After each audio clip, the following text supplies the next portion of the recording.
Okay, testing. 1, 2, 3, testing 1, 2, 3. The Wayne in Spain falls mainly on the plains.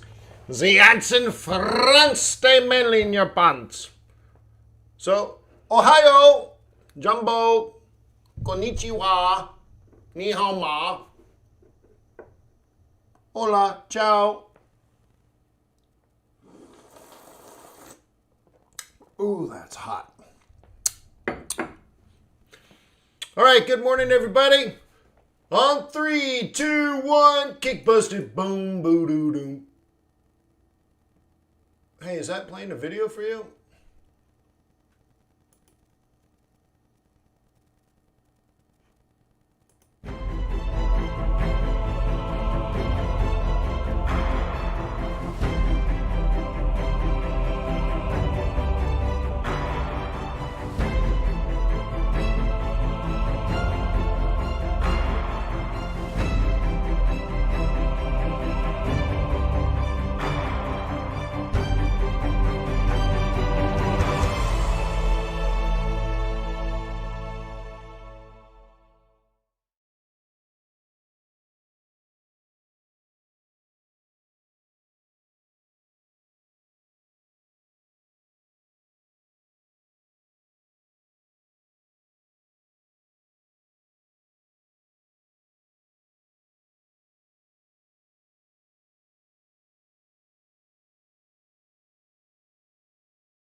Cool. Good to see you.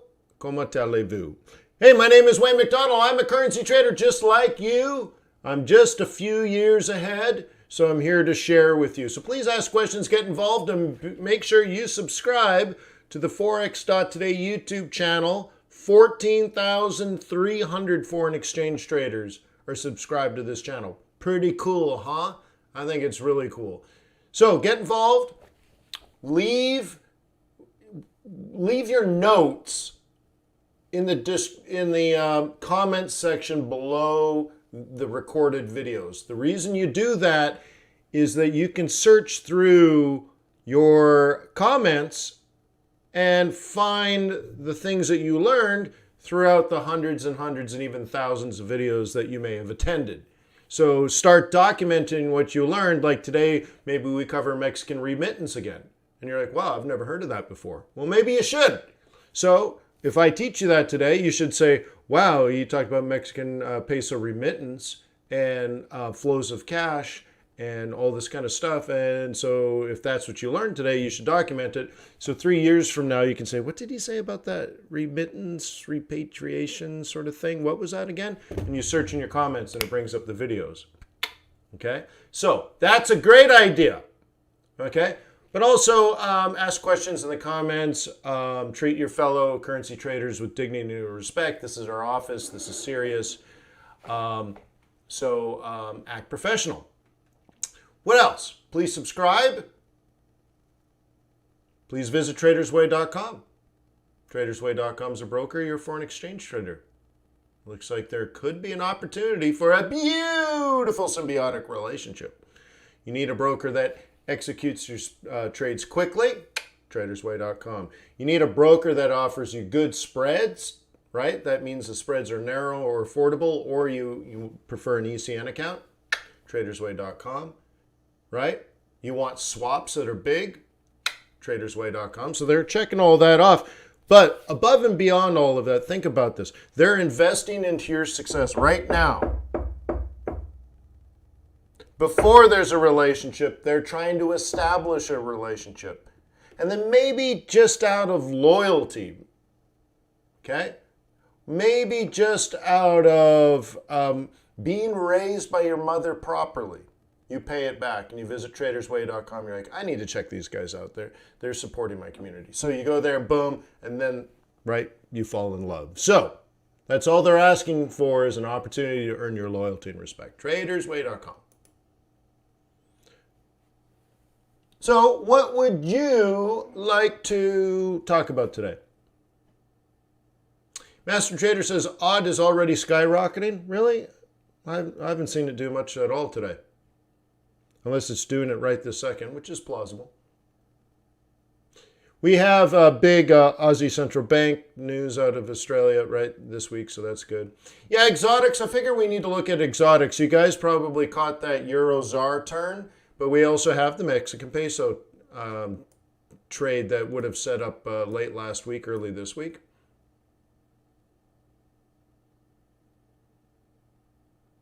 Okay. Namaste, FD9. Lalo says, are we looking for strong Aussie dollar in September? I don't know. What are you looking for?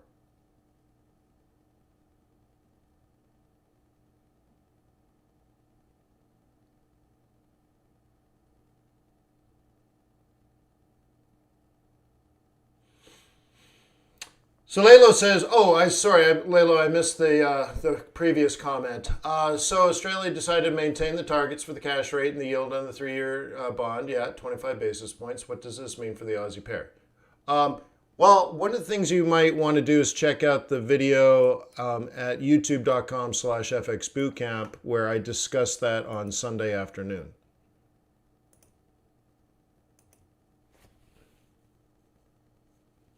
Tesla skyrocketed shirt.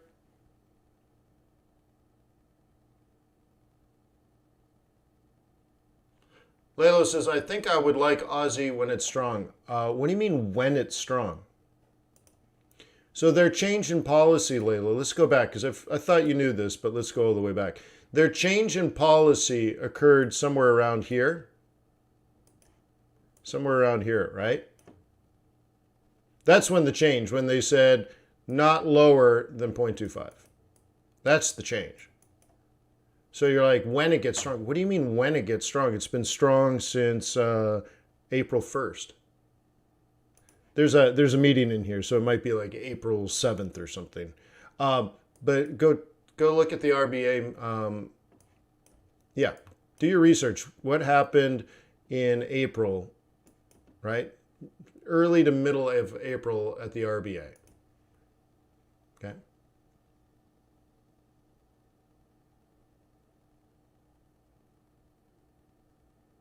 Right on, FD9.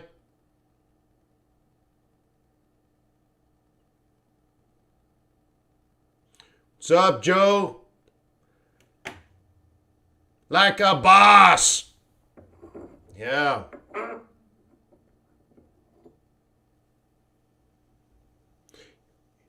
Yes, right, Julie. Right? And Julie, that's, essentially what I said back in April, but it's also essentially what I said for the Fed and other things, right?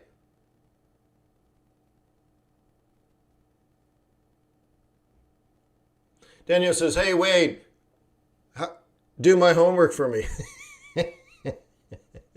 I know I'm being facetious, Daniel. I don't know. I don't know how you're going to do it.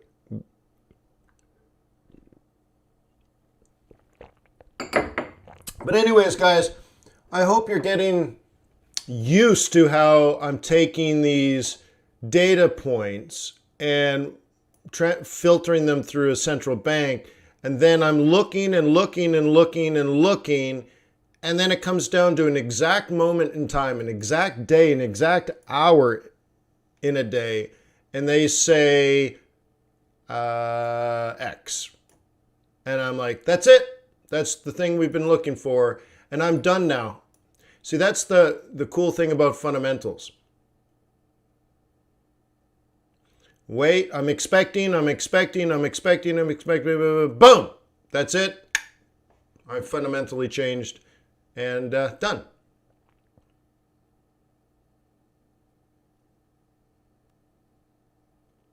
No, sorry, Daniel. No, I did not. But, it'll take some time, but that's how you become an expert. You're like, oh, let me tell you about the Fed and the FOMC. I know everything there is about it, right? And if you're going to know about the FOMC, you should know about the personalities. It just might be listening to the last 3 years of speeches. See, they all give speeches on a regular basis.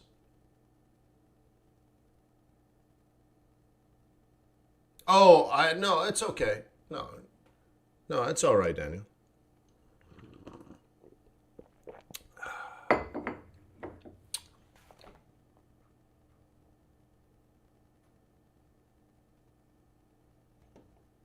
Yeah, I responded to you, I think, Master Trader. So usually what happens is if you do the reset password and you don't get anything, it's because there was no purchase with that email.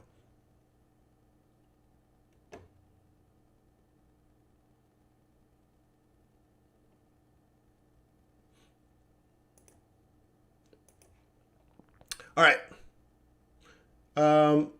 So anyways, Daniel, my thought is you need to virtually get in the room with these guys and get to know them. And so you hunt down all their speeches and listen. Okay? All right. So, yeah, so let's start with exotics just because it's that time of the month. Okay, so we did this one for you yesterday. Was it yesterday? I think it was yesterday. I don't have watermarks installed yet. I don't think I did. Hang on.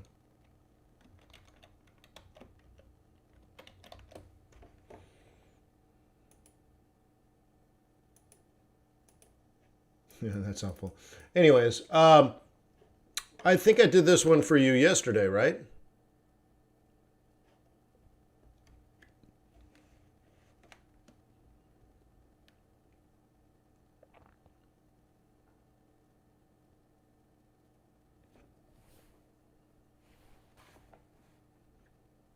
Okay.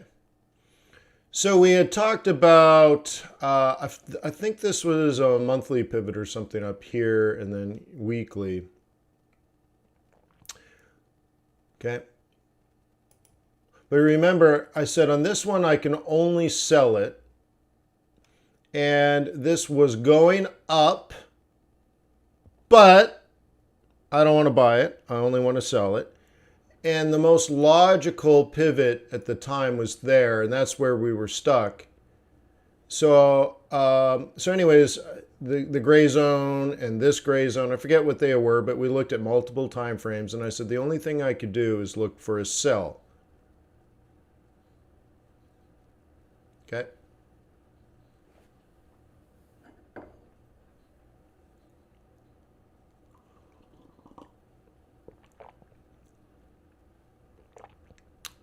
Okay. Yeah, M3 to M1. I think there was something bigger than that, though. But you're right.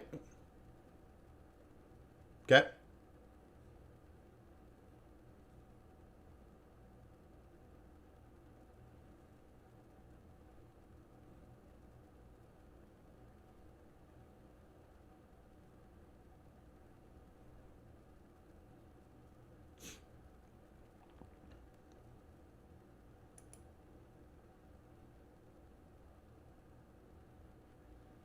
Makes sense? What do you think about that? Let's see if I could. I don't remember what the other ones were. Let's look at monthly. Oh, and I just killed it. Son of a, I should have changed the indicator, not the template. Sorry about that. Shoot. A bonehead. So that's your weeklies. And then if we go to dailies.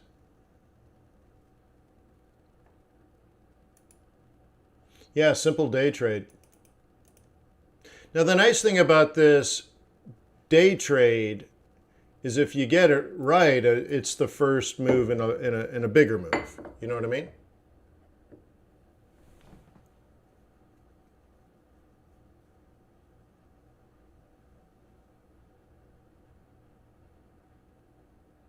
Okay.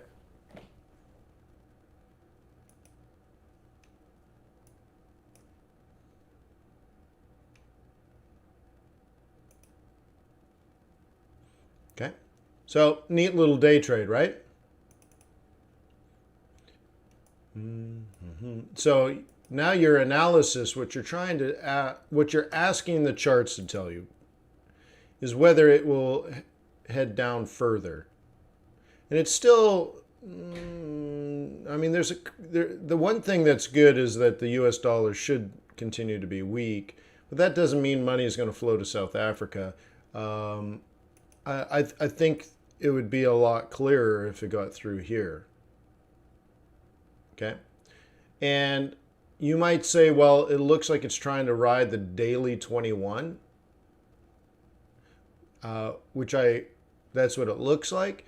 But I would call this more range bound if I were me. Okay. And therefore I wouldn't use the 21.55. So be careful. Sometimes you fit your plans into the you fit your trades into the charts.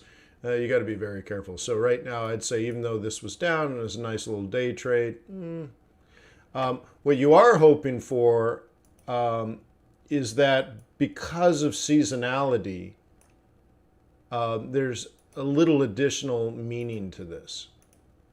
That the market is waking up and the market is choosing a direction, and that direction is risk on. And that's what you're trying to do. And of course, if you're trying to capture the yield associated with this trade, then, I mean, it makes sense, but you have to make all those declarations before you do it, right? So this is USD ZAR.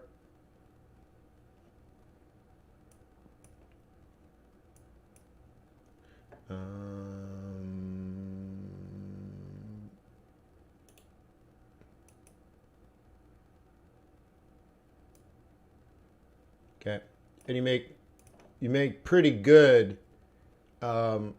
carry on the way down, and you get crushed on the up. So you can only scalp it up or spot trade it up, but you can certainly carry it down. That's pretty decent carry.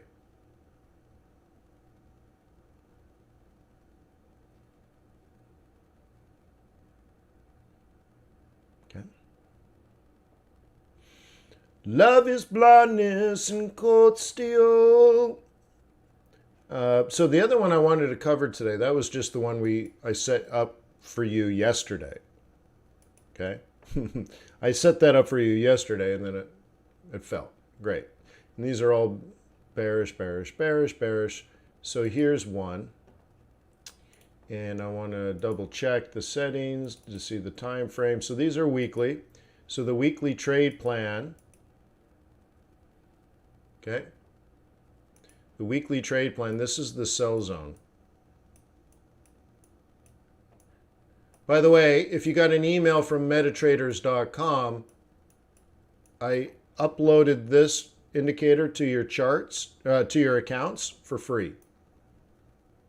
All customers of MetaTraders got this indicator for free. So, up, right? Hit the sell zone, 2190 something. Okay. And we're already working on next week. Yeah, it was already there, I just hadn't announced it.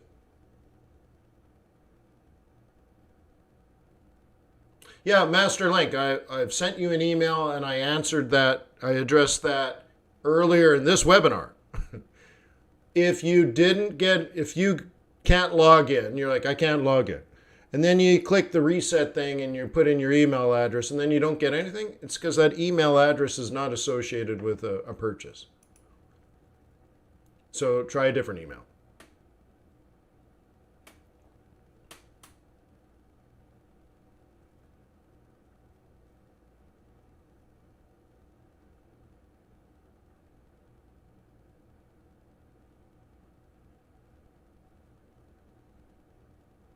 Love is blindness. So there you go.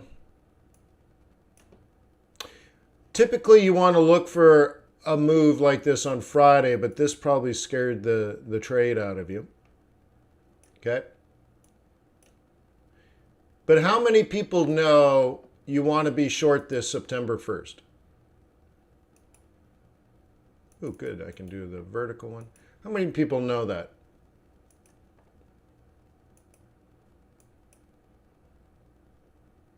Aye. Cool. Well, good.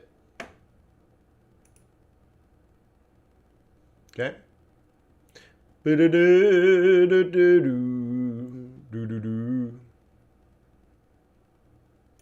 Now I want to switch this out and look at it from a monthly point of view.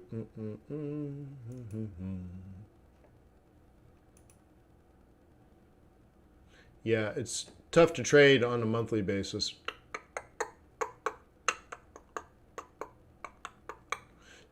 So anyways, it might be short-lived. We'll see. It really comes down to, I think, what the U.S. is doing. So if it's risk on from the U.S., money flows to Mexico, money flows out of the U.S. So, hopefully this goes. It's out of position, though, which tells us it'll probably hit the target early. But it's not going crazy, though, is it? So maybe this comes all the way down to 20. I don't know. What's the difference between biased and predictive? Well, one, it has to do with your bias.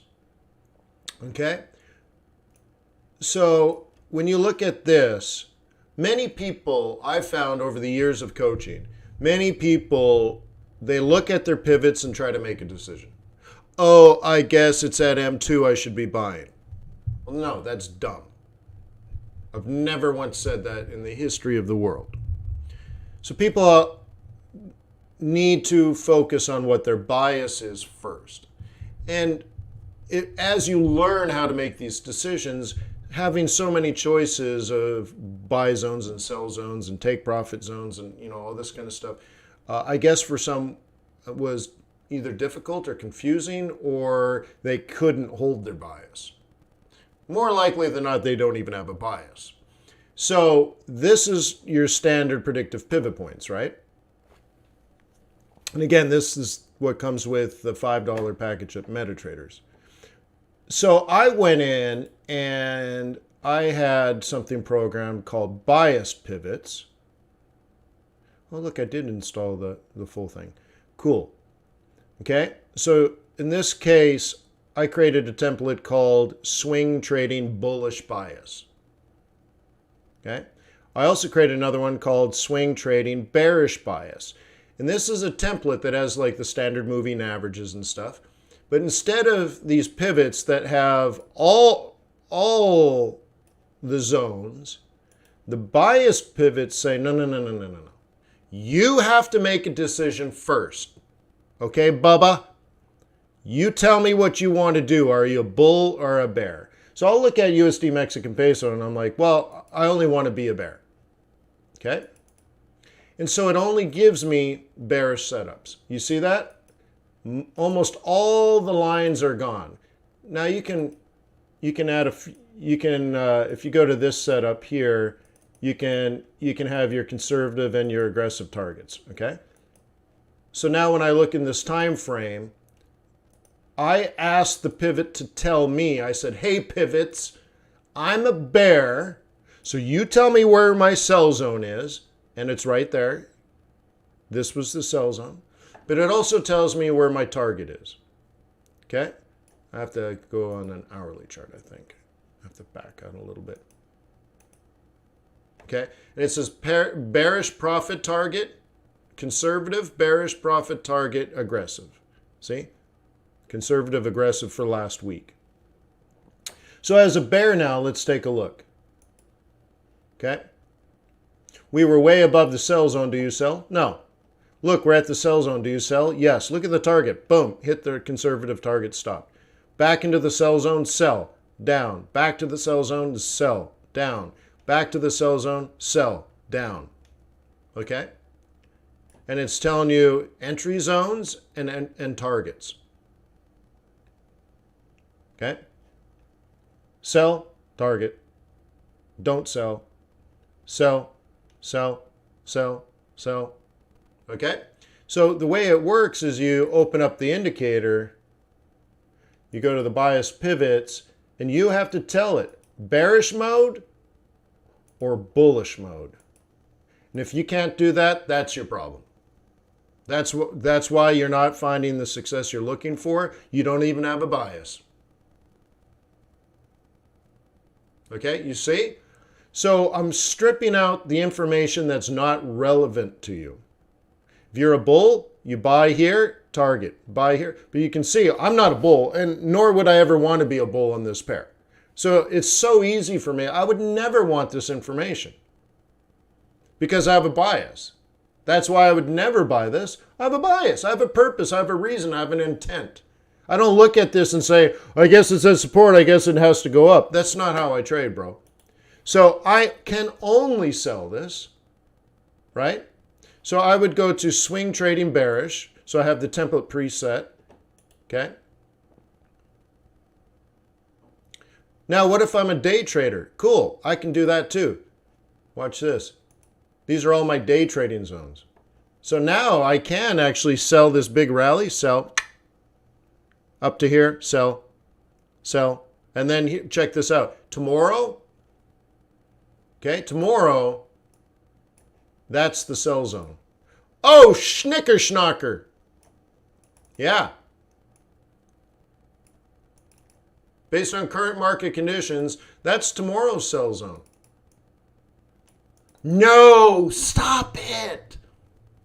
Okay.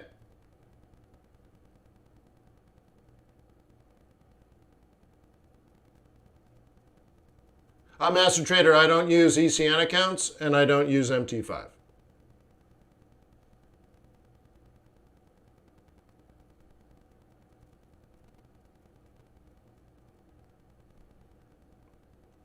Okay, yeah, so, can't tell you. I've always been a variable account guy. I like soft dollars over hard dollars. It just might be over taxation and stuff. Can you tell us why you're a bull on Bitcoin? I'm not a bull on Bitcoin. I'm a bull on global macroeconomics, which would create further demand for Bitcoin. But I don't give two hoots about Bitcoin. But based on, right? So, like, put it this way. Okay, let's answer this question differently. GDP is equal to C plus I plus G plus exports minus imports. Okay, this is how I make my decisions. And based on my current analysis, we have an increase in C, and that would push up the demand for everything, including BTC.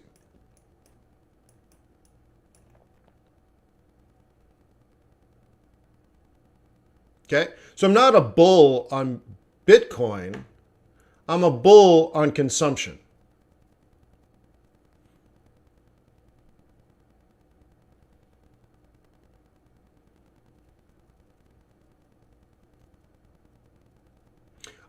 My wife is very, very, very intelligent and has many, many years of experience managing money and working with very wealthy people. Does she understand Forex? A bit.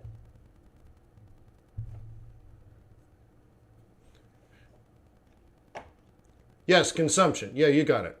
So consumption, investment, government spending, exports minus imports.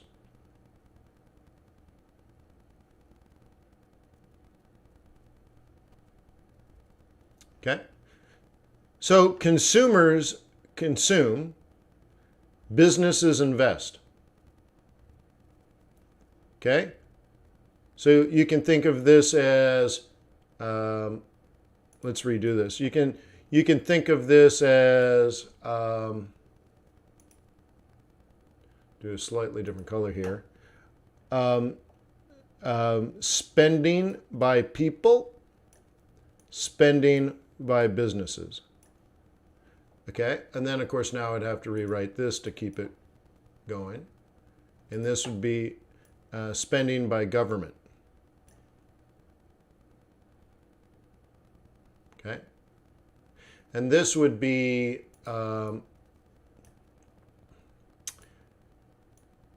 spending by foreigners minus spending by domestic. Okay. And the reason we have to do the net exports is that you're trying to look at what our economy produced.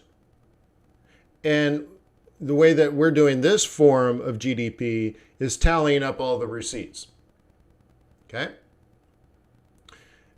But you can see that we made a bunch of stuff and we sent it abroad, so it's not going to get counted in receipts per se.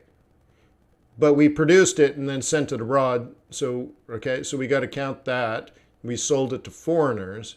But then we imported stuff, and we don't want to count the imported stuff because if you bought a Samsung TV at Walmart, it wasn't produced by the United States.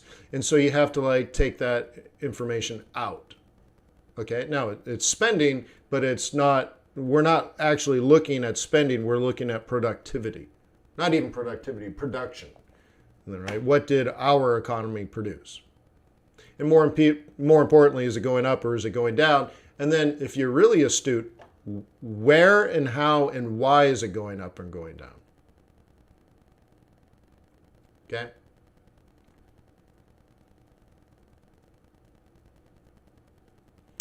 Yeah, Peter says two thumbs down already. Yeah. Yep.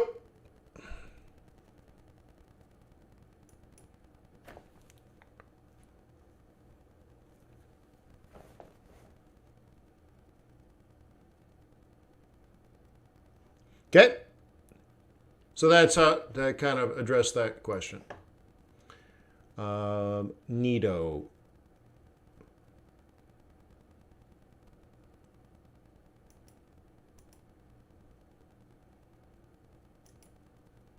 Do, do, do, do, do.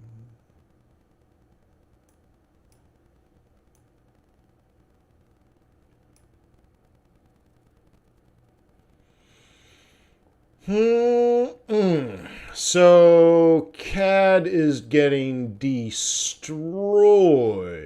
Boo. Boo.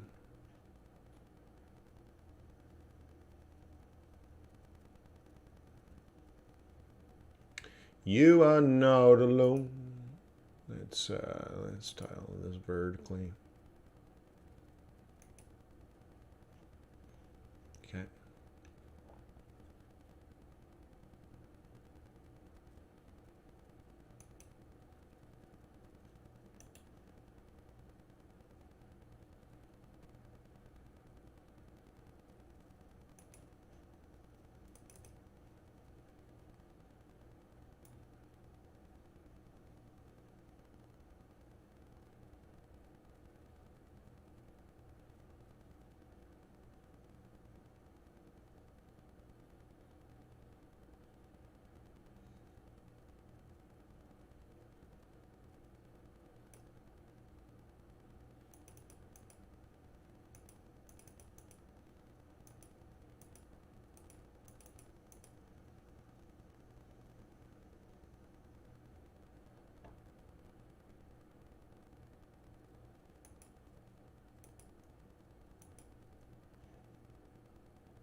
That doesn't look right.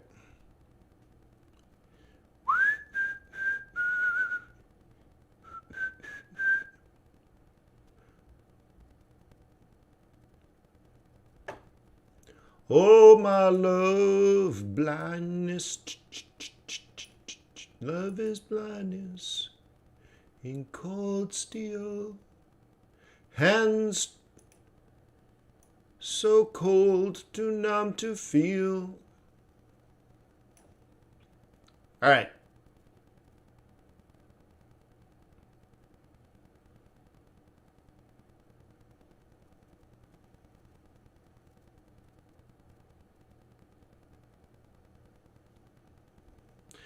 Dan says, what's the best 10-second advice you can give to anyone getting into studying Forex? Spend the next 10 years studying Forex.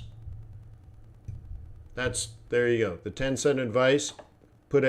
Go in with the mindset of doing this seriously for the next 10 years just to become proficient.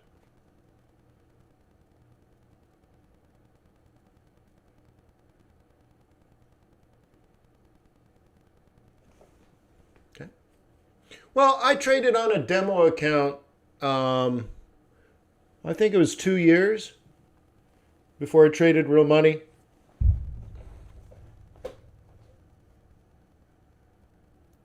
And I had a great job.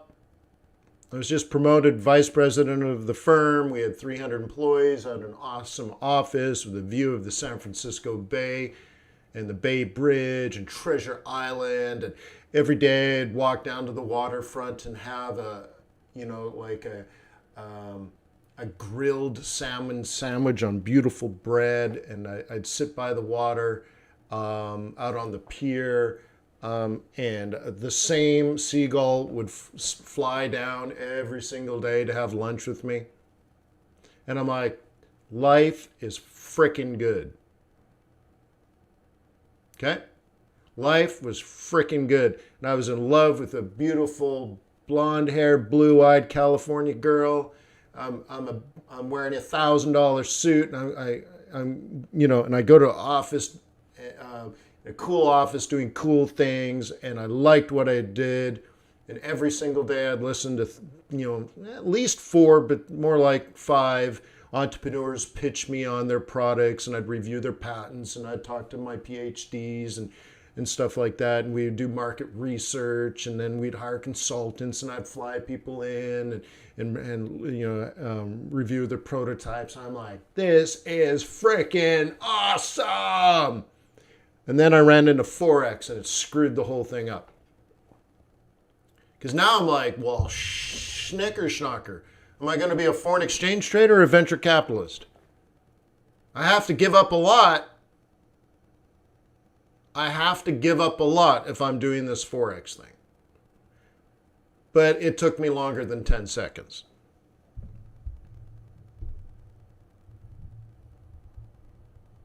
Okay?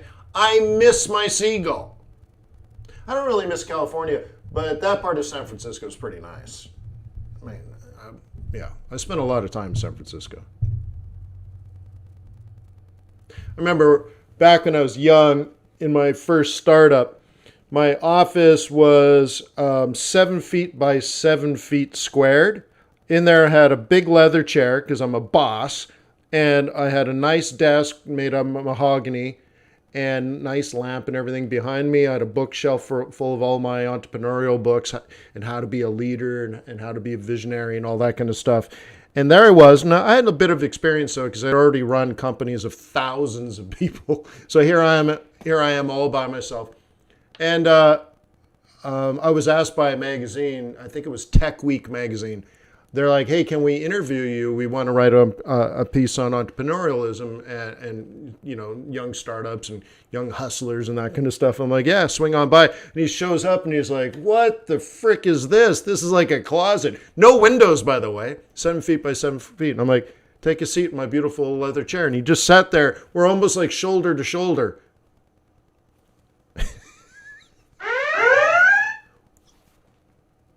What was that? Trade the news.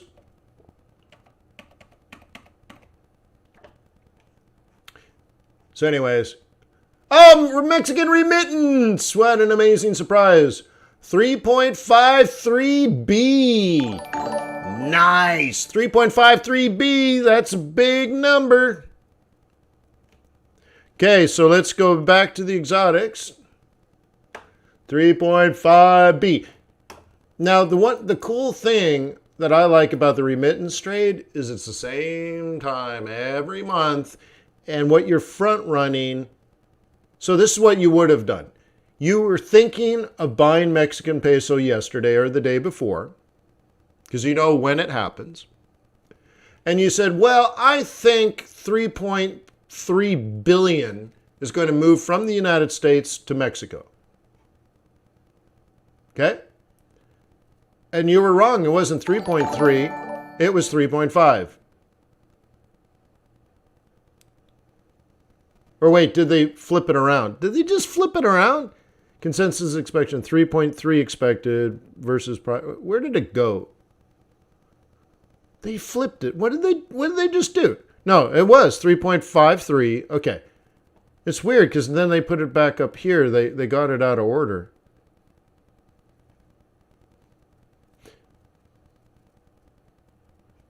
Wait. Wow, they keep moving things. What's going on? Okay. Is that the headline number or what?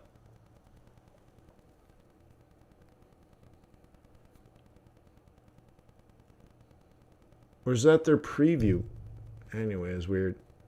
Mexican Central Bank survey coming out. That'd be worth reading. What's their forecast? More like, what's their change in GDP forecast is what you're looking at here.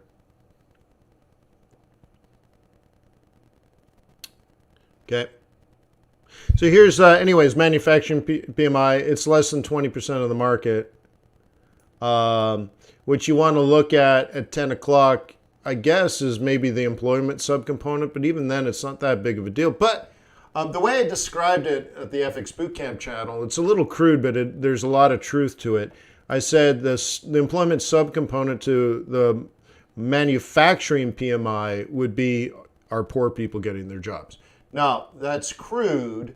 It's more like, well, who works in the factory? Billionaires? No, the billionaires own the factory, right? But on the service side, which is ISM services, not this one, you also want to look at like retail. You want to look at hospitality. You want to look at construction. So even then, I prefer services over manufacturing. Okay, but this impacts your exports, right? I mean, you have to have manufacturing, right? But going back to the remittance, 3.53 billion. Okay, going back a year ago, that was 2.65. Okay. Well, the thing is, pure mathematics here, like, the only factory I can think of is the Tesla factory in Fremont. It used to be called newbies, and they made Toyota pickup trucks there. And even before newbies, it was something else.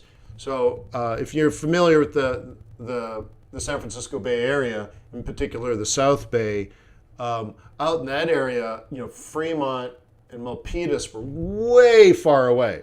Like, you would leave San Jose and you drive for probably 40 minutes through orchards and farmers' fields, and then you'd hit, what was it, the 880? And it was, I think it was just 2 lanes this way, 2 lanes right that way. So only 4 lanes going north and south. So 2 on each side, and just a straight road.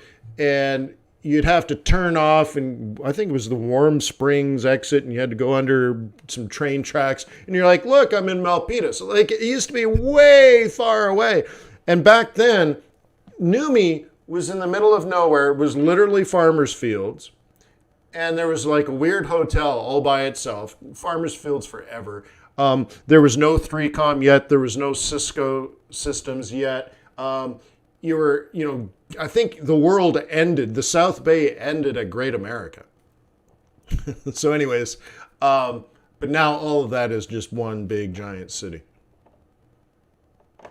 So where are the factories? Well, I actually knew a guy. So I sat on a board with at San Jose State University, and one of the guys on the board was a local business owner, and they made harnesses.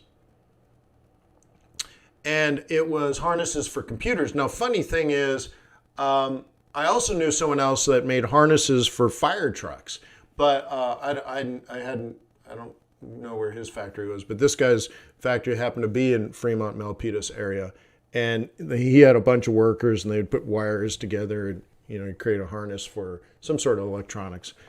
So is there factories in Atlanta? I mean, I don't know. I don't know where these factories exist, but I can tell you, driving through Georgia, there's an interesting history here. Obviously, if you think about slavery, well, what was what were the slaves doing? Well, they're picking cotton, right? So this area has a lot of cotton history, although there's very, very, very, very few cotton fields. I have seen them, but there's very few remaining now. And I don't think I've ever seen a peach orchard, ever. And this is the peach state. I've never seen a peach orchard. But anyways, you can go through these towns, and I like talking to people, so I get the local history, right? And some of these towns were fabulously wealthy because they had textile mills, right? Obviously, if you got cotton, then you got to make fabric, right? So in the late 60s, early 70s, they all shut down and everything went to China, and these towns are nothing now. But inside these towns, they have fabulous mansions and like decaying country clubs where, you know, in the 1950s, they were fabulous, right? Fabulous if you're rich and white. And so now there's nothing. There's nothing. There's just like used tire stores in these places, right? Pretty interesting though. So where are those jobs? You know, I don't know. I don't know. Detroit? Does Detroit make cars? If you look at Seattle, where, you know, out towards Seattle, you have Boeing, right? And their production is down something like 90%. They made, I think it was 4 planes last month instead of 40. So yeah, I don't know where the manufacturing is. So obviously the United States is primarily service, and we have a trade deficit because we don't need to make anything in America. If someone in China or Vietnam or El Salvador will make it for us cheaper.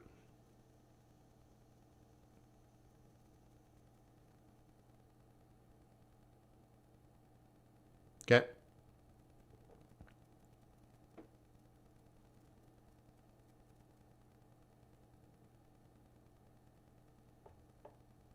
Okay.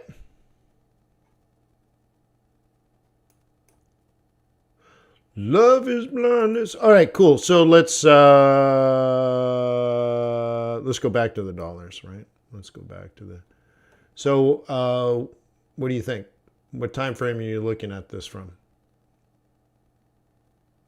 So you have your intraday moves. Okay. So break this down into pieces. Up, up, up, up. Okay, these are 4 hours, by the way. Up, up, up, up, down. Up, up, up, up, down. Up, up, up, up, down.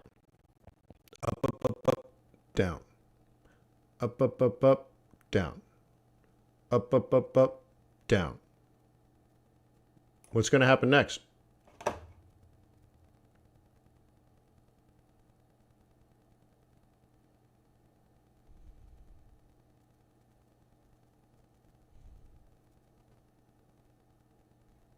Well, you guys lost sound? So this is a brand new computer. Super fast Optane memory. 32 gigs of regular memory. 16 gigs of Optane memory. Fast DDR4. My GPU is DDR6. My internet speed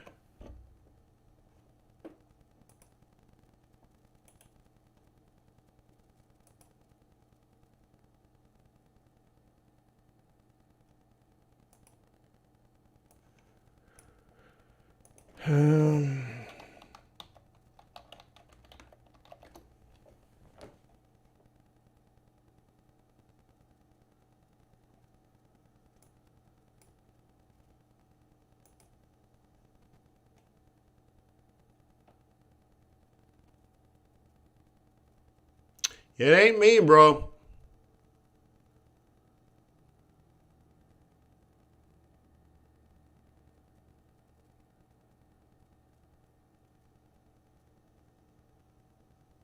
Okay.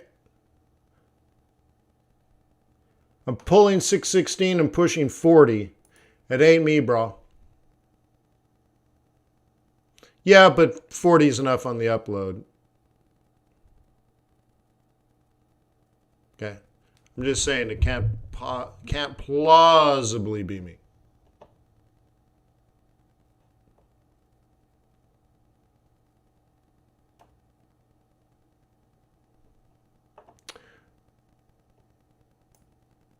Well, it's an Acer, but I don't give a crap about Acer. It's just it was the one I could get fastest.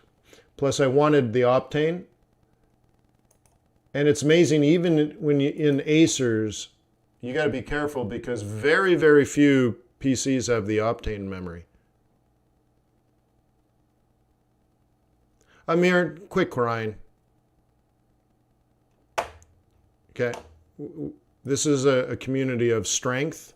So if you're looking for a hug, that's cool. But I've noticed you've posted like 7 messages about how sad things are. Just pop a squat, take a seat, have a coffee or have a tea, and relax.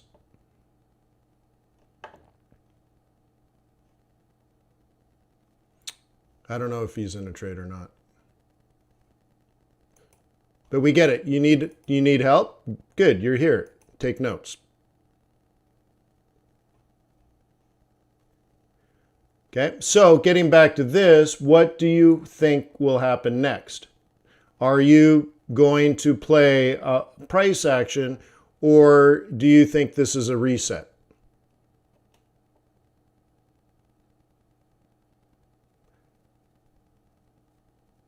Austin, not new developments. No, and even then, deals right now are a dime a dozen. So your timing's right is probably not good for a development like that.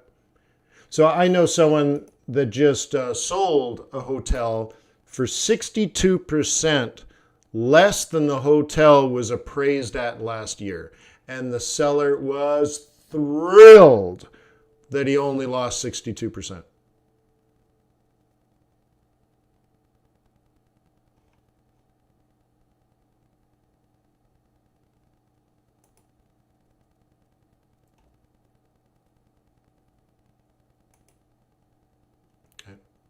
So anyways, well, let's now change this and look at some different information.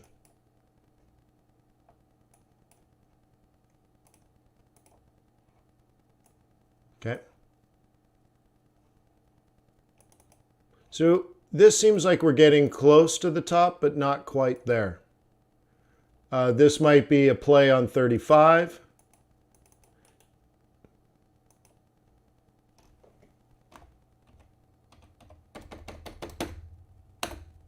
But still not quite there. So maybe we're setting up tomorrow's move. So here's another way of looking at this for you guys. Okay, you ready? Up, down to the 21 buy. Up, down to the 21 buy. Up, down to the 21 buy. Up, down to the 21 buy. Up, down to the 21 buy. Up, down to the 21 buy. Up, out.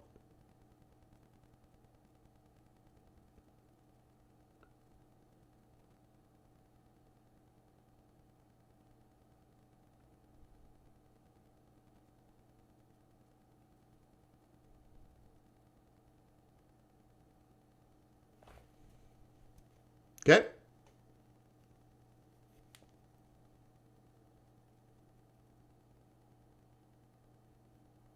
No, well, I'm saying that's the process. That's the process. Your strategy can be slightly different than that, Master Trader. Okay? But that's the standard operating procedure. Okay? Yeah, I know what you mean, but right? What did Eazy-E say? Don't quote me, son. I ain't saying shit. Something like that. That's up for you to decide. That's my alpha. I might hold it to December. I might not. Okay? You need to right? So whatever.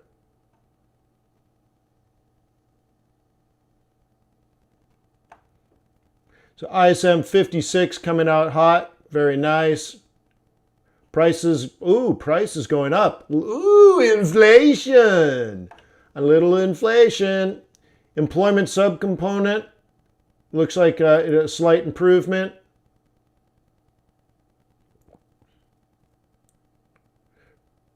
Right?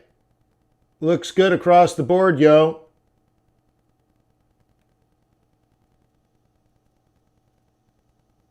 Demand and consumption continue to drive expansion growth. Ha ha ha ha!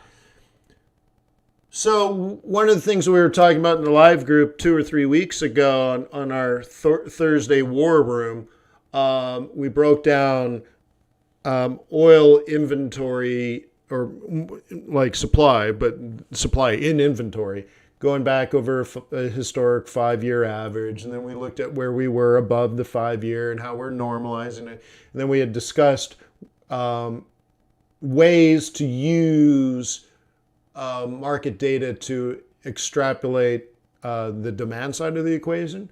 Looking at manufacturing in the United States and finding out demand and consumption continue to drive expansion growth. So I see here demand, consumption, expansion, growth. Those are all big capital D words. Demand, demand, demand, demand, demand. So that's interesting. And so there's expansion in the manufacturing sector. Maybe they need oil. So I know CAD just got crushed and destroyed. But, right? But we'll see. Maybe that's short-lived.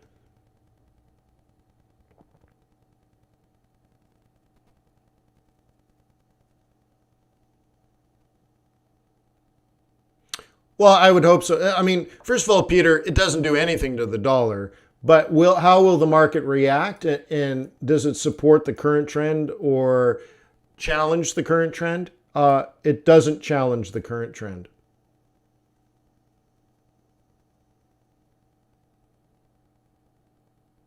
Okay.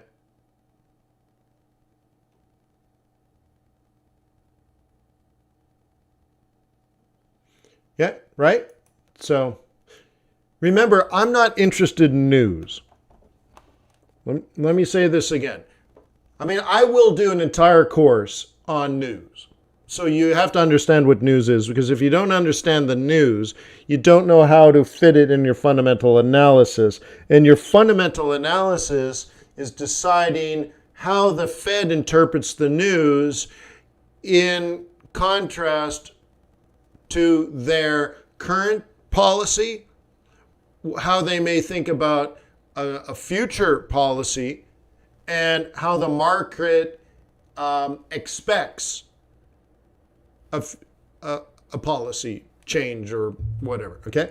And so manufacturing PMI, generally irrelevant to the overall market, but to price right now, whether we're talking about price over the next 2 hours, over the next 2 minutes, to the next 2 days, it's hard for news to have such a big impact. Usually it's like for example, the snowflake didn't create the avalanche. It just happened to be that the right weather conditions existed in which huge sums of snow accumulated at the top of a mountain. It wasn't the snowflake, the PMI manufacturing data, right? So if the market crashed, it wasn't that. It was something else that had accumulated, right? In this case, actually sell orders and take profit orders have to accumulate, and someone has to say, all right, we've made all this money, now it's time to bring it all down. So it's not PMI per se, that's news, but we have to look at it. You have to know, are we on what is the current trend? What is the trajectory of the trend? What is the rate of change of the trend? But that's just news, okay? Then you take those trends and you say, what does the Fed think about all of this? And then more importantly, what are they going to do about it? And then most importantly, is the thing they're going to do about it different from what they have been doing? Okay? So I look at the PMI data, I'm like, oh, that's interesting. We got demand growth, okay, that's good. We got an improvement in employment. It's still not a good number, but it's less bad than it used to be. And the rate of change seems to be picking up in a positive note. So not only is it more than before, but it's more than the before, which means it's getting better faster. And all of this fits with the my current fundamental bias. So that's all that matters. But I already knew what I was going to do months ago. Again, does it matter? No, nothing changed. It's good news, and it's good to have, and it's good to know, and it'll be very helpful down the road. But as an individual data point in the price time continuum, it added some volatility. Okay, it added volatility. But if 22 minutes of volatility on euro dollar makes you lose money, I'd say, well, maybe you should try a different strategy before you get so involved in short-term volatility. Okay.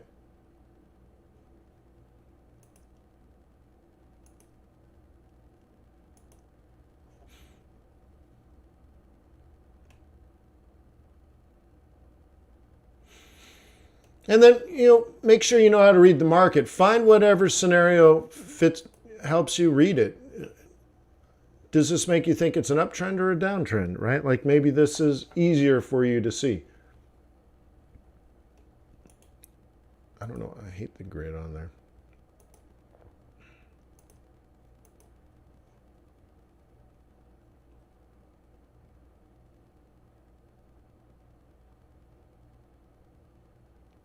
Yes, Master Trader. Monetary and fiscal policy. It's just both of these things are quite rare. Okay?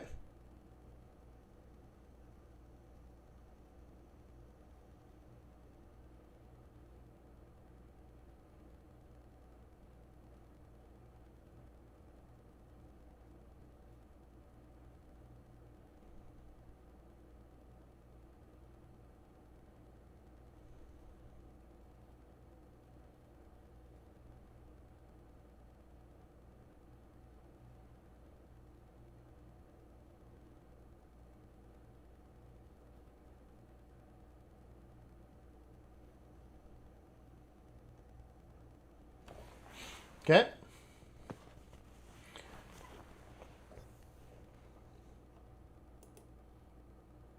So you can see we're at, on this time frame, an important price.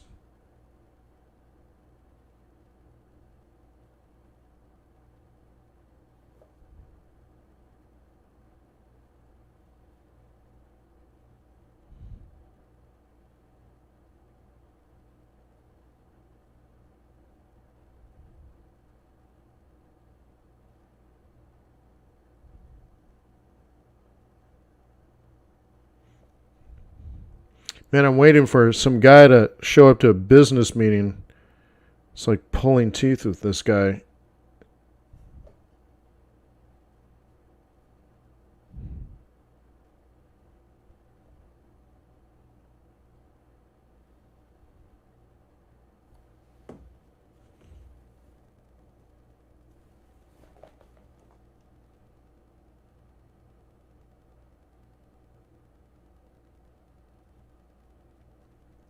This is called Rainbow.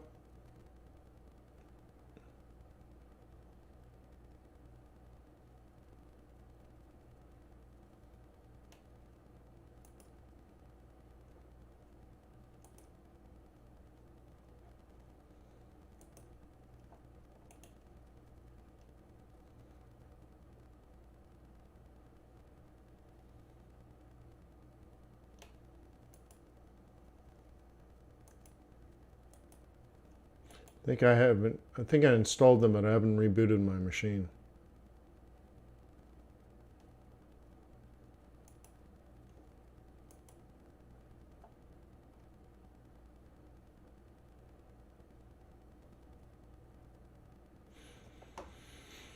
All right, let's check this out.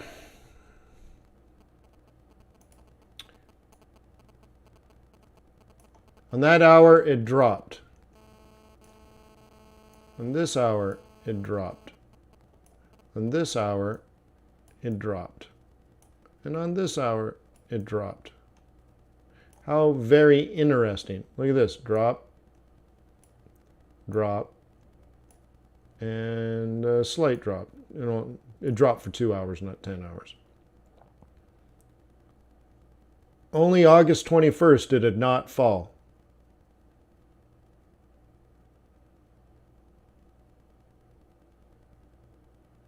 Yes, Peter.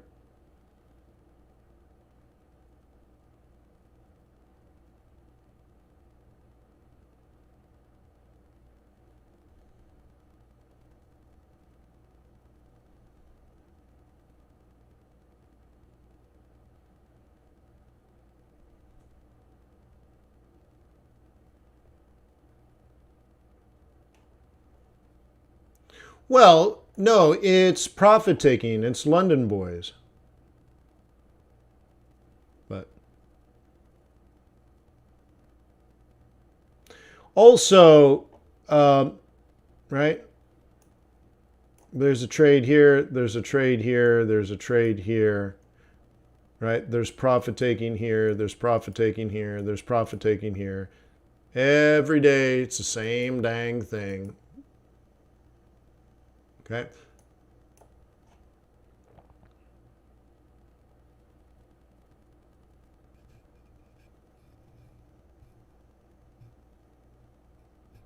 I just don't like the idea, Lungster.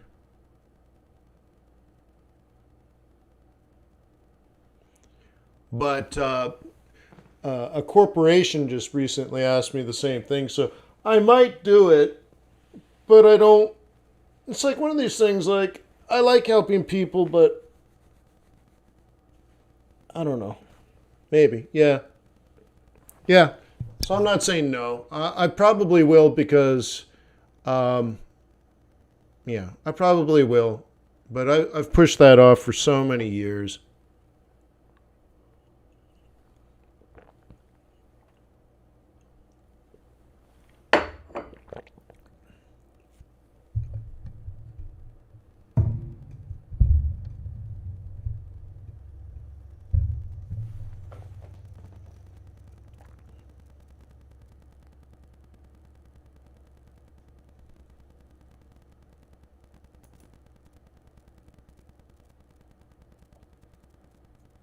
I believe the children are our future. Teach them well and let them lead the way. Show them the beauty that they possess inside, Krishna. That's what I believe in.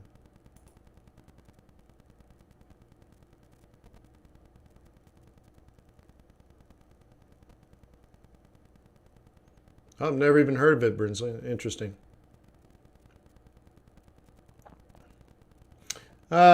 So.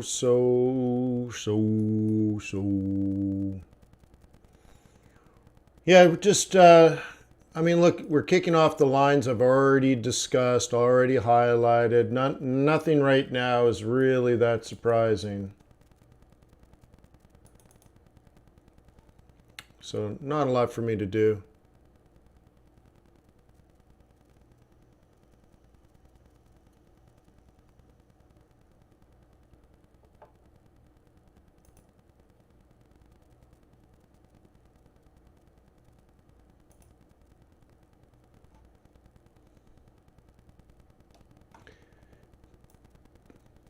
Okay, so we just got to let it do its thing.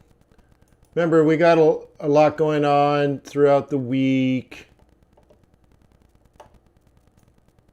A lot of these you should know when they open out of position, they're moving hot and fast, they're going to hit targets early, typically a good opportunity to take some profit. Okay, we're stuck here on the monthly. Oh yeah, Aussie. We've been stuck here for a long time. Check this out. I'll just change the time frame. So I've been watching this. Stuck. I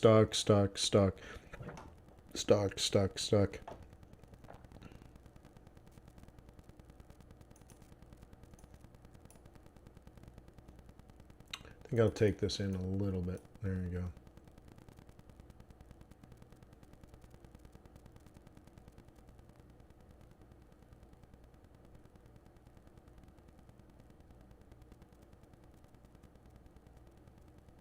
Thank you, Blue Boy.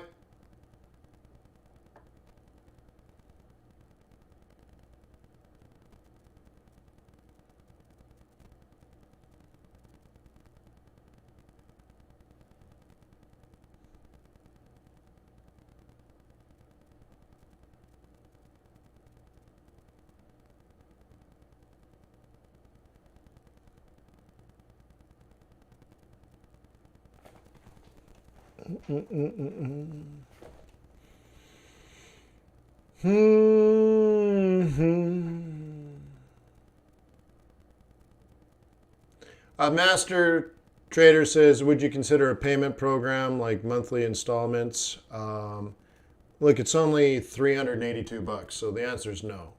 The other thing is, if you need it, YouTube, or not YouTube, oh wait, I don't use. Yeah, so the answer is no.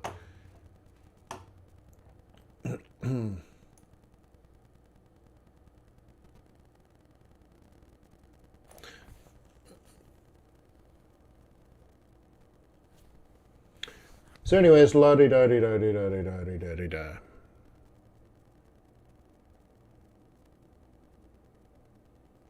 Yeah, Julie, what's the IS theory?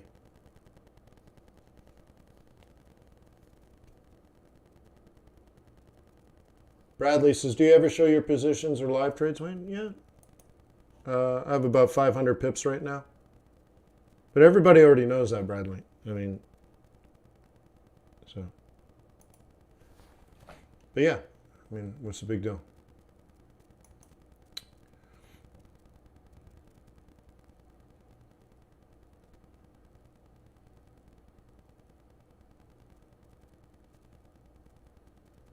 No, it doesn't. Kishore, no. You have to buy those at MetaTraders. They're separate entities. Oh, its theory. No, it was cool. Like, Julie's got an, what IS theory? International, internet, and I'm like, wow, what?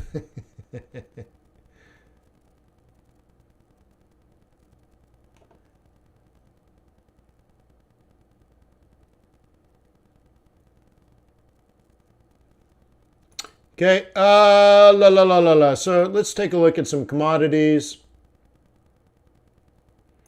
Here's the Bitcoin setup I created for you a couple of days ago. I'm sure you've done it. I'm sure you're happy.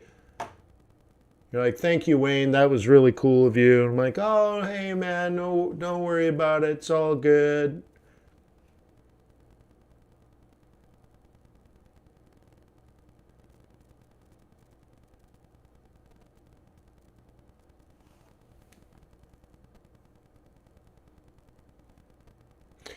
So, yeah, I want to travel. Oh my God, I want to travel and hang out with you guys. About a year ago, I started in my mind designing, I don't know what to call it, but a mastermind group, not about trading, about being a professional. And I even went as far as, searching for the exact microphone that I had in my mind. I have this vision. I can tell you what the room looks like, where we're going to meet in, and sort of the general flow and the general idea. I mean, I don't have the exact agenda, but I know sort of like the environment, which is really important to learning, I think. And I'm just so bummed. Like, I want to go everywhere. I want to roll. Let's go. Let's go. Stupid COVID. It really sucks because I deferred everything for 5 years of Harvard, and I said it's going to be over, it's going to be over, it's going to be over, and I'll just go back to doing what I was doing. And so as soon as that happened, I finished Harvard. One of my greatest friends in the area moved away, and I'm like, what? We were supposed to be best friends. And I'm like, I was just trying to get through Harvard, then I was going to be a good friend, and he's gone. I'm like, no, so I lost a good friend, and then what? I can't travel, so I've hardly traveled in the last 5 years, right? I mean, I went to South Africa, I went to Paris, I went to London, I went to Hong Kong, I went to Singapore. But that's not enough, bro. That's not enough. That's part-time traveling. I want to travel again, right? Oh, so man, I'm just bummed. Now everything's shut down. I can't even go to Miami. I just watched CNN. They told me it's zombie apocalypse. They'll shoot you when you get off your Delta flight. You're like, no, they're shooting people. Like, oh my God. But yeah. Yeah, Cape Town definitely, right? Bradley said, where did I travel? Well, so Ryan invited me to Joburg. And so I spent, 3 days there? And working with people on Forex and having lunches and dinners with people and developing my relationship with Ryan, right? Literally 3 days. And he's like, we put this package together. We bought you a tour to go see Kruger National Park where you can see like elephants and lions and giraffes. I'm like, that is so cool. I've always wanted to do it, but I got to get back. I got to go home. I got to go home. I mean, it wasn't, I wasn't there for that. I was there to help people in Johannesburg. And then that was it. And then I left.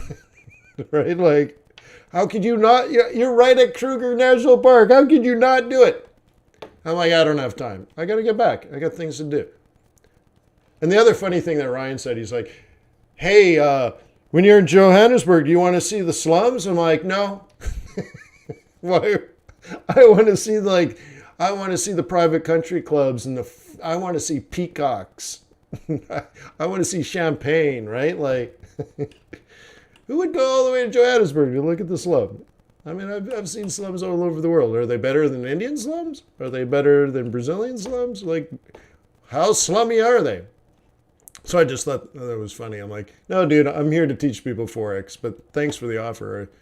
I really appreciate that.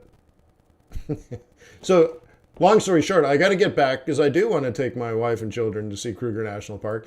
But so the mastermind group originally, and we already got to the point where we looked at specific hotels. We got actual pricing from the hotels for food and stuff.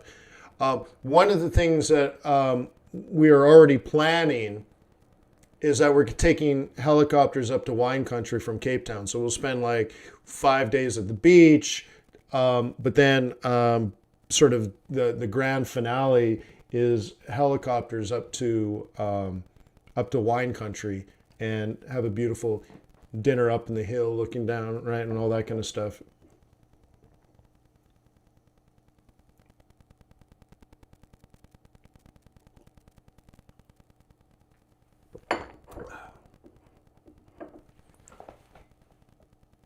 So anyways, the wine lines, yeah. Well, it actually had to do with a lesson that I have in mind. So anyways, we'll get there someday. So now this is the big, so look, we got to put all this into context because I don't know how much you guys pay attention to or whatever, but this was the target. It came down, double bottomed at the target. Then it made a higher high. So I said, based on that, if you were a bull, you're going to buy it off the neckline, right? Up here, down, roll reversal, buy it off here yesterday, up into here. But now we're approaching the exit zone. So if you think now it's going to go up, dude, you're not, I don't understand how you're processing this stuff. You buy low, you don't buy high. So you could have bought it here, you could have bought it here.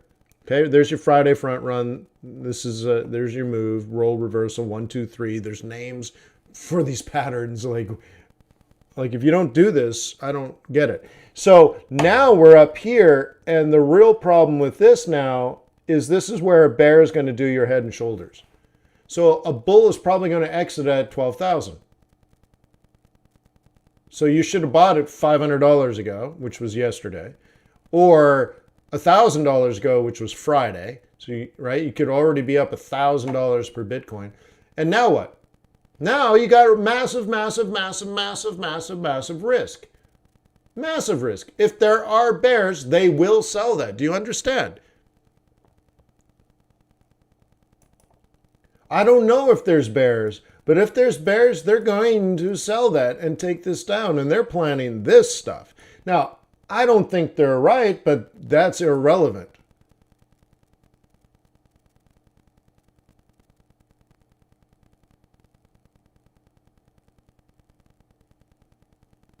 Henry Stellenbosch.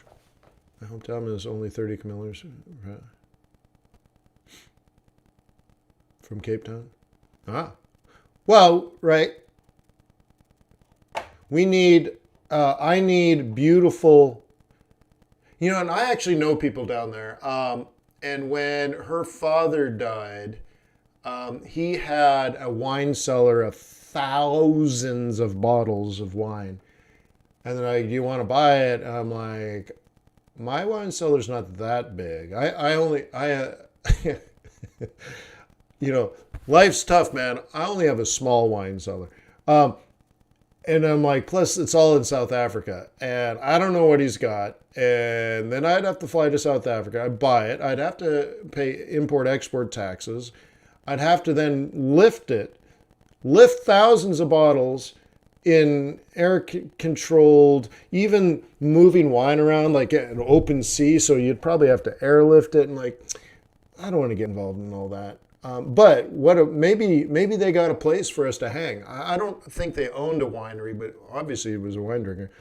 But Cape Town has awesome wine, right? So anyways, we'll need that. We'll need to incorporate that into the trip. But again, I don't want to do it just because I want to go to wine country, which I do. But I want to do it as part of the mastermind group. Like there's the reason for it. So anyways.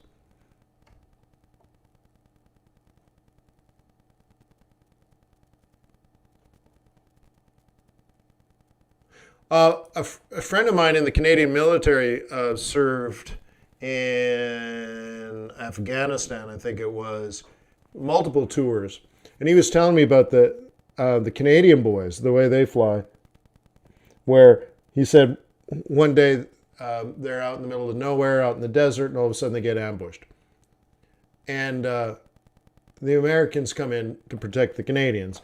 And he's like, the American helicopter pilots, he's like, I don't understand these guys. So they fly right over top of him, like literally over top, to protect him, which is cool. But then they pull out like a Gatling gun. And he's like, it's raining red hot pieces of copper, and he's like, it's falling into the back of his neck, just thousands of rounds just pouring out of the sky right on top of him. He's like, what the hell are you doing? What are you doing, you idiots, right? And then they run out of bullets. They just shoot the shit out of everything, and they fly away. But then they come under attack again. But this time the Americans had to go reload. So finally the Canadian boys, right? But they had the old, Cobras, right? That's what you're saying. I don't know if they're actually Cobras, but he's like, it was really funny because he saw the whole thing happening because they're pinned down, right? But the bad guys are, a kilometer away or something. So anyways, these three little round little helicopters, if you know what those look like, right? Not the thin Cobras, the little round ones, right? A-team, think. This is Canada, right? Think 1980s helicopters. Anyways, he's like, it was awesome. Like they flew by, three of them, and they were working like a swarm. He said it was really awesome to see. Like the Americans just hover and just shoot the shit out of you. Right? So these guys are buzzing around like bugs. And he's like, they flew by, and he's like, it was just Canadian boys, right? Wearing shorts and a t-shirt and combat boots. And they like kind of like, hey buddy, we got you. And they're flying around, just old school. Take care of the situation. Come back. Hey, everything's good, right? And then he said he saw it for himself. They're flying away, and they notice someone on the highway nearby with watermelons. So they throw like a Coke bottle or something down there with some money in it, and then they pick up the watermelons and leave. And then they're flying by, and they waved as they left, eating watermelons out of the side of the helicopter. One leg out of the helicopter as they're flying. I thought it was just pretty funny. Right? His stories are quite funny.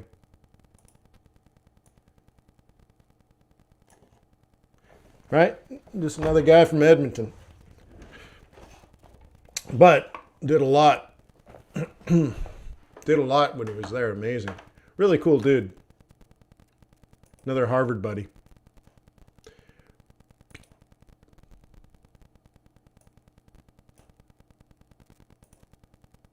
So this is what they're thinking. I'm not thinking that. But you still have to deal with it, okay?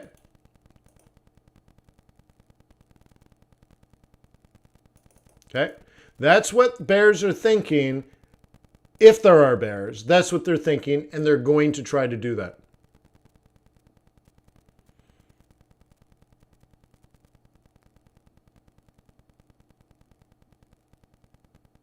Yeah, Peter says, yeah.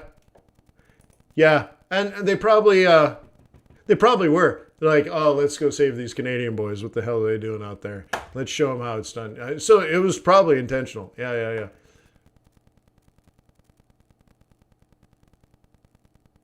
So actually, there's an air show coming up, and you can go for a ride in a Cobra, right? The real thin attack helicopters. Not the Apaches, they have the Cobras. And it was like $800 for 12 minutes or something. I'm like, holy schnicker. Like you can go for a Huey, right? A U1H1 Huey. You can take one of those out, but they cram like 12 people in. And it's only like $150 or something. But like $800 is pretty serious to go up. Kind of look around a little bit, you know. Look, it can yaw. It has yaw. It has yaw, y'all, right? And they're like, and then they set it down, $800. You're like, really? So, short Aussie dollar.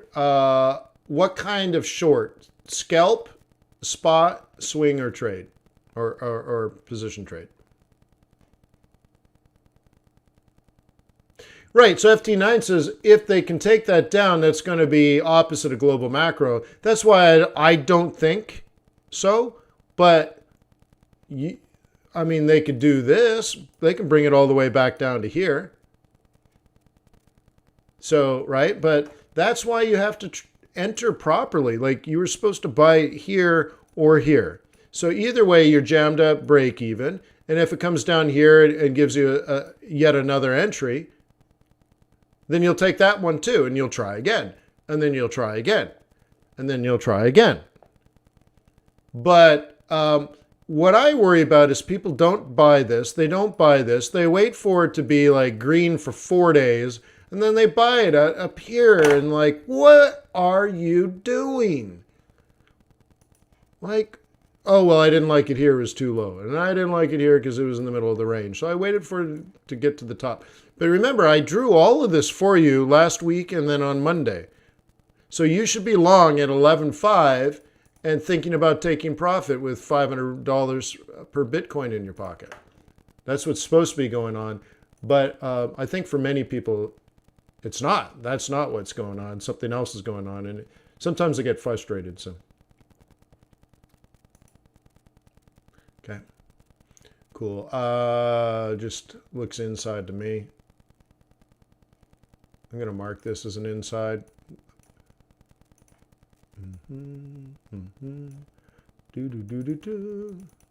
No trend. And it seems to me this might be an indication that the central banks are done. COVID, not COVID the disease, but COVID the economic challenge seems to be diminishing. And I would measure that through central bank demand for precious metals. Thank you, Joey.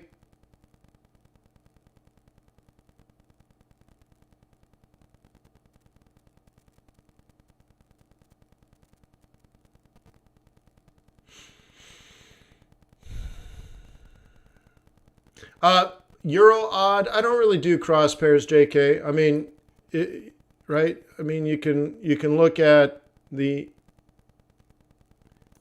you can look at, like, do some relative strength exercises. Like, I'm not saying euro isn't one thing and Aussie is a different thing. I just don't trade like that. The cross rate pairs generally are based on relative strength in the moment. And I'm a fundamental trend trader. So that you might be on something that's producing money today or tomorrow, but I can't tell you if it's going to be like that next week. So therefore, I'm just not really interested. But if you were talking euro Swissy, euro yen, euro dollar, or Aussie dollar, Aussie Swissy, Aussie yen, then maybe. Okay, but those are not cross pairs; those are macro plays. So like you could go to scan Swissy, for example, and I can show you, right, for the last couple months, you could have been making tons of money on pound Swissy. Well, that's macro play. I fully understand that. Well, what about this one? Okay. Oh yeah, Kiwi Swissy. Even Kiwi Swissy is doing great. Cool. What about Aussie? Okay. Aussie's just crushing it. Aussie Swissy right off the M2, going long and strong, out of position. It's going to hit 68. It's not actually going to make it to 68, but maybe it might go all the way to 68 off that bottom, right? And USD Swiss, I don't trade this, and it's gone nowhere. Why? Because they're both weak. In fact, Swissy's the better trade right now. Okay? All of that is based on macro. Okay? All of that is based on macro. Okay? Okay? And on top of that, JK Ministry, this occurred in the third week of August on every Swissy pair, right? Every dollar pair, every yen pair. And that's what I prepared for people for in February. That's a macro play. So like Euro Aussie, I don't know anything about that. Yes, I could trade it just technically, but could I tell you, 9 months from now, Euro Aussie is going to do this, that, and the other thing? No, I can't. And that's why I don't trade crosses. Because crosses, even though they're moving, you have to understand, how much money does Europe actually exchange with Australia? It's probably not that much, but Australia exchanging with everybody in the world creates a value for the Aussie, and the euro exchanging with everybody in the world creates a value for the euro, and putting them together, you get a flow, but it's not a direct flow, it's an indirect flow. You understand? Like, no, it's moving, but nobody's trading it. It's because people are trading everything against it. So you're trading like an index versus an index.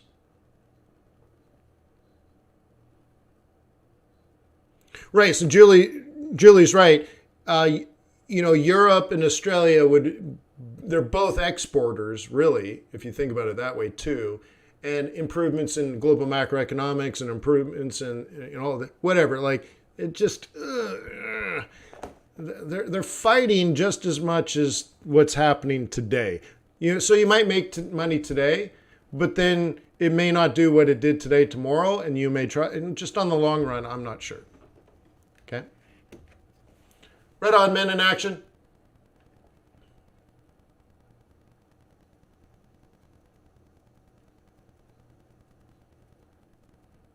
Ido says, are gold and oil correlated? So I don't do this. Use Google and search for historic and actual, like real time or current correlation figures between gold and silver. Do they always go up the same? No. Do they always, right? But they generally probably do. And that has to do with an impact on consumption, okay, or other factors. So they're probably highly correlated, but are they directly and are they always? No. Okay, but that would be something you should look at. You should correlate it. Okay. Pure mathematics says gold is a safe haven for investors. Who's looking for a safe haven? Nobody. Okay. I'll show you what a safe haven looks like.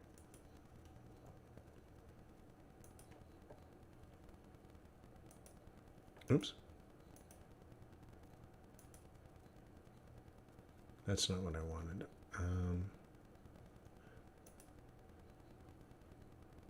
So I got to go back to daily and come out. Okay. This is a safe haven flow.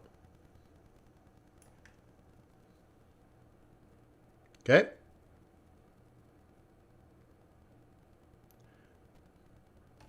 So if you're looking at that and you see that as a safe haven flow, yeah, it was for 3 weeks. Okay.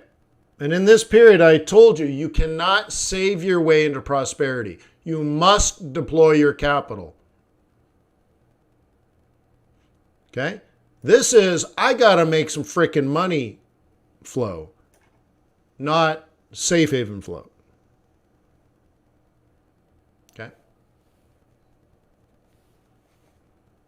So I'd be very careful with the simple truth that's out there. Right? Dollar weakness is bad. Fiat currency is worthless. Gold is a safe haven play. No. Gold is an inflation play. Dude, we don't need safe havens, and there is no inflation. So why is gold strong? Okay? If it was because of safe haven flows, euro dollar would be at parity. So it's silly to say gold is a safe haven. No, it's not. Okay. Then the next thing is, well, it's an inflation hedge. There's no inflation, so why would you buy gold? So what made gold go up? I already explained it multiple times. It's central banks carrying out their intended monetary policy.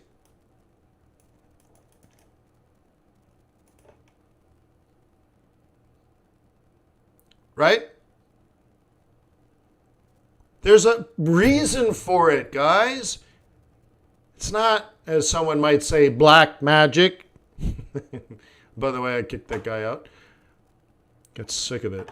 People are strange, man. But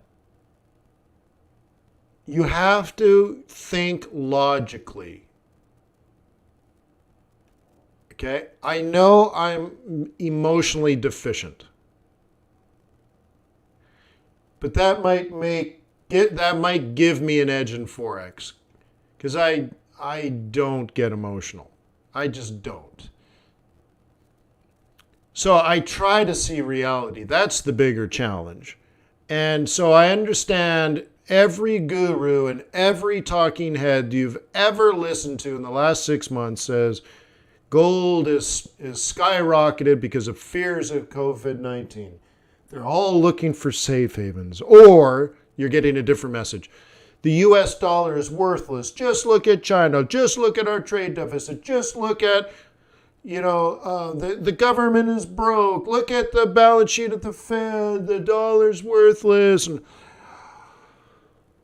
oh my God.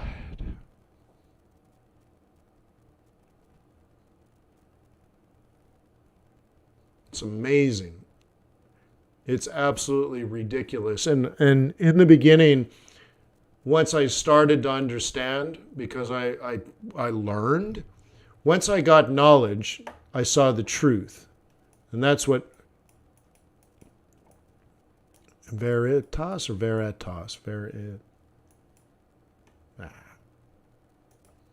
is it? Veritas? Is that Veritas? The truth through knowledge. I didn't get it from Harvard, by the way. I knew this way before Harvard. But once I started to know the truth, and I realized the people on TV don't know what they're talking about, even if they believe they do, they're not lying to you. They have a perverted understanding or a basic, simplified understanding, or they understand it as the world was.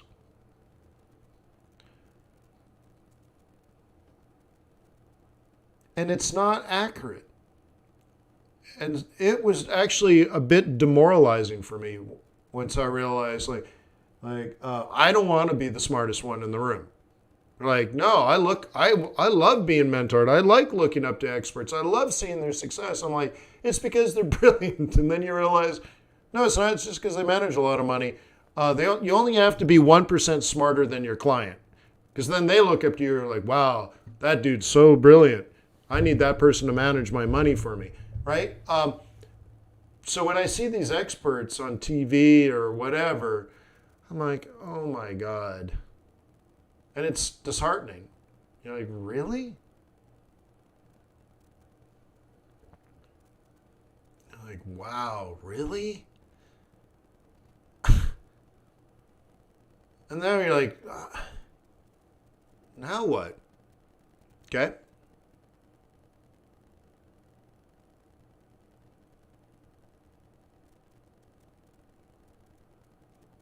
So, I hope better for you, mostly because I'm selfish. I want a large group of diverse people from all over the world where we can get together and have the most amazing tax write-off vacations, where we can talk about very, interesting technical and fundamental challenges, if you will, or opportunities in these markets, and have just amazing intellectual conversations. I want us to be together and live a very interesting life.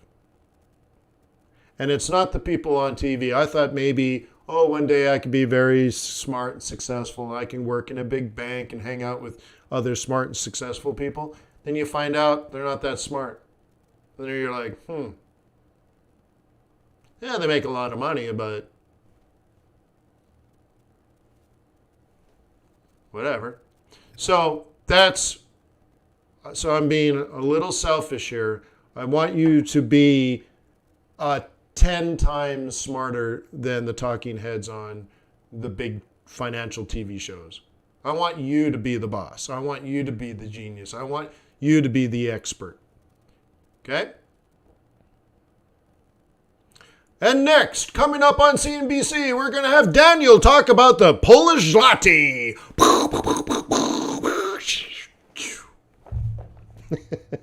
Right? Bye. Oh, by the way, speaking about Polish zloty, do I still have the window up? Listen to this. I just saw this. Not Polish zloty, but Czech. Krona. Where was it? I saw it. It was so sad. It sounded just terrible. Czech budget balance.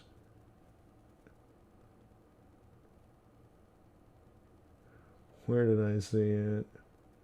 The central bank comments on GDP. Upcoming quarters may be dampened by low external demand, higher unemployment, and worse perception amongst households and businesses for the economic situation. You're like, son of a gun.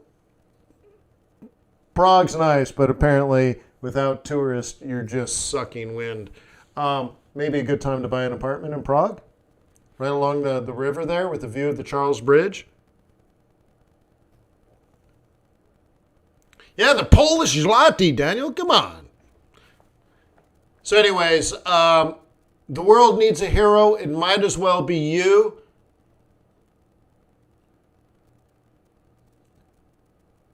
So I'll see you at the top of the mountain, huh? Peace on earth. May the pips be with you. May your profits be above average. Happy Tuesday. I'll see you tomorrow. Tomorrow's Wednesday, ADP, oil inventories, and all that kind of stuff. It's the first day of the